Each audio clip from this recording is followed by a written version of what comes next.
Alors, l'exercice le plus rapide de l'Ouest. Soit AB, deux matrices de taille 2 sur Z. Alors, on suppose que A est inversible dans M2 de Z. Donc, A est inversible dans M2 de Z, ça veut dire que son inverse est dans M2 de Z. Hein. Voilà.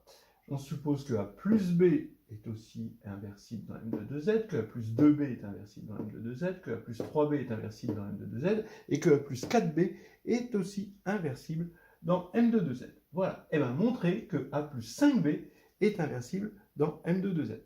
En deux lignes. Et en même temps, on peut voir que B n'est pas inversible, non seulement dans M2 de Z, mais n'est pas inversible dans M2 de Q.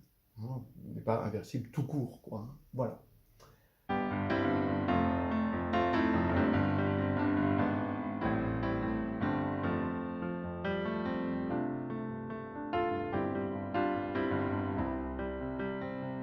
Alors allons-y pour la solution. Eh bien, on sait que l'inversibilité sur Z, ça revient à avoir un déterminant inversible dans Z, c'est-à-dire égal à plus ou moins 1. Donc, l'énoncé du 1 nous dit que l'équation en x det de A plus xb égale plus ou moins 1 possède au moins 5 solutions.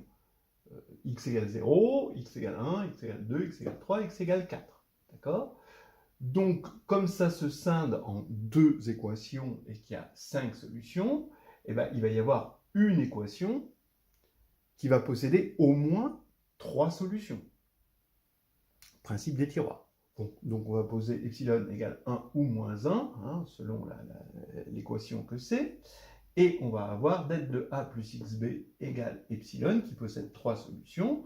Mais ça veut dire que le polynôme en x, parce que ça c'est un polynôme en x, det de A plus xb moins epsilon, possède 3 racines, alors que c'est un polynôme de degré 2. Donc, ça veut dire que le polynôme est nul. Voilà. Et s'il est nul, eh bien, det de A plus xb va être égal à epsilon, quel que soit x, en particulier pour x égale 5. Voilà. Je reconnais que l'énoncé était un peu trompeur, mais ça fait partie du fun. Voilà. Deuxièmement, montrer que B n'est pas inversible.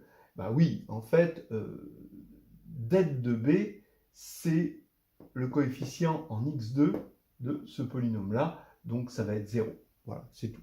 Alors, peut-être que c'est intéressant de le voir de cette manière-là, avec des formes, hein, donc le déterminant, en fait, on sait que c'est une forme n linéaire alternée, hein, donc là, ici, en dimension 2, c'est une forme 2 linéaire alternée, voilà.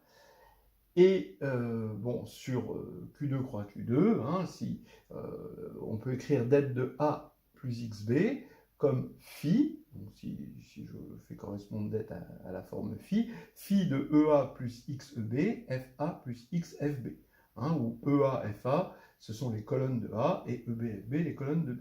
Donc là, comme c'est n linéaire, on a juste besoin de la linéarité pour l'instant, eh bien, on voit bien que le terme en x2, c'est phi de EB, FB, c'est-à-dire le déterminant de B. Comme le polynôme, on a dit qu'il était nul, le polynôme ça moins ça, évidemment, eh bien, ça veut dire que le coefficient en x2 est nul et le déterminant de B est nul. Donc, ce qui veut dire que B n'est pas inversible, même sur un corps, hein, elle n'est pas injective, voilà. Elle n'a aucune propriété d'inversibilité, c'est pas à cause de l'anneau, hein, c'est à cause de B. Voilà, c'était un petit exercice rigolo.